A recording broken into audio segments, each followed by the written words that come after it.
बिस्मिल्लाहिर्रहमानिर्रहीम अस्सलाम वालेकुम। मैं हूं एडवोकेट मोहम्मद इशफाक और आप देख रहे हैं मेरा YouTube channel just to law. आज हमने जिस टॉपिक पे बात करनी है वो है कि बाप कैसे अदालत के ज़रिए अपनी बेटी वापस ले सकता है। मतलब ये कस्टडी ऑफ डॉटर किस तरह पॉसिबल है।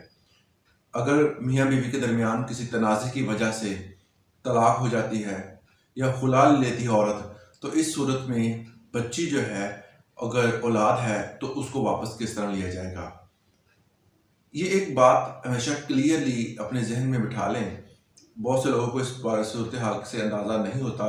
कि अगर बच्ची या बच्चा दूध पी रहा है तो किसी भी सूरत जो है वो अदालत व बाप को वो माँ से उस बच्ची को या बच्चे को अलहदा करने का ऑर्डर नहीं करती, क्योंकि माइनर जो है, जो बच्चा जो है, वो जब तक दूध पी रहा है, शीर ख्वार है, तब तक माँ से उसको अलहदा नहीं किया जा सकता। अगर बच्चे औलाद में बेटी है तो वो वापस लेनी है आपने,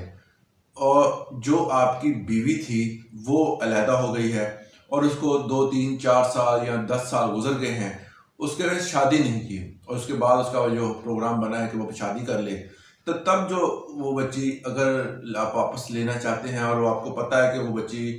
के लिए वो बंदा जो जिसके साथ वो शादी कर लिया वो नामहरम होगा, तो इस लिहाज से आप अदालत में केस फाइल कर सकते हैं बच्ची की कस्टडी के हवाले से, क्योंकि आपको भी कंसर्न है। मोहम्मदन लॉ का सेक्शन 351 जो है, इसमें के मुताबिक कुछ ग्राउंड्स दी गई हैं जिसमें बताया गया है कि आप बेटी को एक नामहरम से बचाने के लिए या जो उसकी परवरिश अच्छी नहीं हो रही उस लिहाज से आप कैसे वापस ले सकते हैं। बाप कस्टडी के हवाले से अदालत से जब रजू करता है तो गार्डियन एक्ट का सेक्शन 25 के तहत अदालत में केस चलाया जाता है। तो सेक्शन 25 जो है वो कस्टडी के हवाले से ब्रीफली बयान करता है। इसके साथ साथ जब भी केस फाइल किया जाएगा 25 सेक्शन के मुताबिक, तो फौरन उसके साथ आप टेम्परेरी कस्टडी के हवाले से सेक्शन 12 के तहत भी दरख्वास्त दे देंगे। और टेम्परेरी अगर आपको उसकी कस्टडी नहीं मिलती तो आपने परेशान नहीं होना, क्योंकि टेम्परेरी कस्टडी जो होती है वो अदालत की तरफ से इसलिए दी जाती है कि क्योंकि अब देखा जाता है कि माइनर की, बच्चे की, उस बच्ची की, उस बेटी की जो है वो सब भलाई कहाँ पे है, वहाँ पर उसको कोई प्रॉब्लम है, वहाँ पर बहुत मसाइल चल रहे हैं, तो फ़ौरन तौर पर सेक्शन 12 के मुताबिक जो बच्ची की कस्टडी है वो टेम्परेरी तौर पर बाप के पास चली जाती है।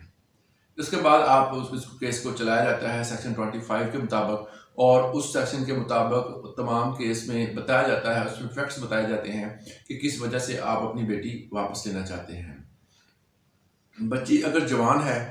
तो आपके पास एक वाज़ह तौर पर जवाब मौजूद होता है कि बेटी को वापस लेना चाहते हैं, इसलिए क्योंकि उसको बाप की ज़रूरत है, उसकी शादी के लवाजमात अदा करने हैं, तमाम चीज़ें, उसकी स्टडी, उसको माशरती मसाइल का सामना है, तो इस लिहाज से मैं बेटी को अपनी वापस लेना चाहता हूँ। अब सेक्शन 25 जो है, सेक्शन 12 के मुताबिक तो आप टेम्परेरी कस्टडी लेते हैं, और सेक्शन 25 जो है उसमें गार्डियन एंड वार्ड्स एक्ट के हवाले से जो सेक्शन है, इसमें बताया गया है कि अगर आप अपनी बेटी वापस लेना चाहते हैं तो उसमें ग्राउंड्स वाज़ह तौर पर बताई गई हैं। पहली जो है, सबसे पहले कि अगर माँ ने दूसरी शादी कर लिया है तो वो जो उसका हस्बैंड है वो उस बच्ची के लिए नामहरम है, वो उस बच्ची से उस लिहाज से वो सलूक नहीं करेगा जो वो अपनी औलाद से करेगा। लिहाजा इस तरह की जो कंडीशन होगी उसमें अदालत जो है वो माइनर की वेलफेयर के लिए बाप को फौरन तौर पर कस्टडी देती है। इसके अलावा नंबर 2 पे जो ग्राउंड है वो है कि अगर अदालत देखेगी कि माइनर का जो है वो वेलफेयर माँ के पास है या वालिद के पास है, तो डेफिनेटली माँ ने तो दूसरी शादी कर लिया, उसकी जो अटेंशन है वो डिवाइड हो चुकी है, तो अटेंशन को डिवाइड होने की वजह से वालिद जो है उसकी अटेंशन सिर्फ उसकी औलाद है, तो इसलिए अटेंशन को देखते हुए क्या करेंगे कि अदालत आलिया और या अदालत उज़्मा, जिसमें भी अदालत में आपका केस चल रहा होगा, तो फ़ौरन पर कस्टडी के लिए हुक्म जारी कर देती है। इसके साथ अगर देखा जाए तो सबसे मेन चीज़ जो है वह 2 बार इसलिए कहा कि सबसे मेन चीज़ वो होती है कि माइनर की वेलफेयर कहाँ है। अगर बेटी माँ के पास रहकर बुरी आदत का शिकार हो रही है, माँ के पास रहकर अगर वो बेटी जो है माशरती तौर पर जवाल का शिकार हो रही है, माँ के पास रहकर उसकी स्टडी मुकम्मल नहीं है, माँ के पास रहकर उसके जो बाकी लवाजमाती ज़िंदगी जो हैं वो पूरे नहीं हो रहे और उसकी अटेंशन डिवाइड है, तो अदालत देखती है कि माइनर की बढ़ाई कहाँ पे है। अगर माँ बैकवर्ड इलाके में रह रही है, बाप अच्छे इलाके में रह रहा है, पोश इलाके में रह रहा है, उसकी स्टडी का मसला है, तो ये तमाम चीज़ें जो है, इस तमाम फैक्ट्स को अदालत देखती है और जो माइनर के लिए बेहतर होता है उसको किया जाता है। उस तमाम अवामिल को देखा जाता है, फैक्ट्स को देखा जाता है, हकीकत को देखा जाता है। तो सेक्शन 25 के मुताबिक उस बच्ची को उसके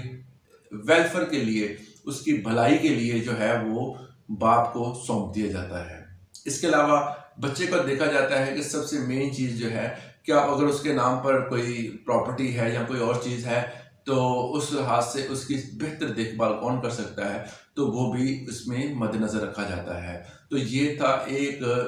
कंप्लीट लेक्चर जो जिसमें बताया गया है कि बाप कैसे अपनी बेटी को अदालत से ले सकता है। तो क्लियरली सेक्शन 25 इसमें परमानेंट जो कस्टडी है और सेक्शन 12 जो है वो टेम्परेरी कस्टडी के लिए आप अप्लाई कर सकते हैं। आज के लिए इतना ही, इजाज़त दें। अल्लाह हाफिज़।